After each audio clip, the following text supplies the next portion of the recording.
Here, so today we're going to learn how to know your Wi-Fi password.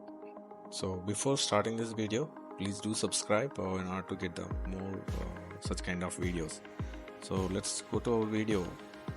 Just open a control panel, or else you can search for the view network connections in the start menu.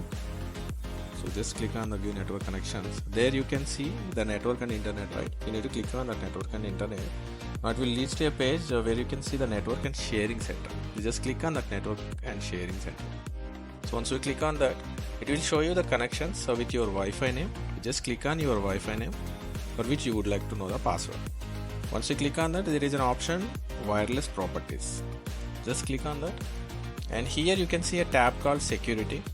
Just click on a security tab. Now you can see the network security key is there, but it's not visible in a plain text. In order to show it in a plain text, you need to click on show characters. Once you click on show character, that will show you your password. Thanks for watching, guys. If you like this video, please do hit the like button and subscribe the channels and share it with your friends.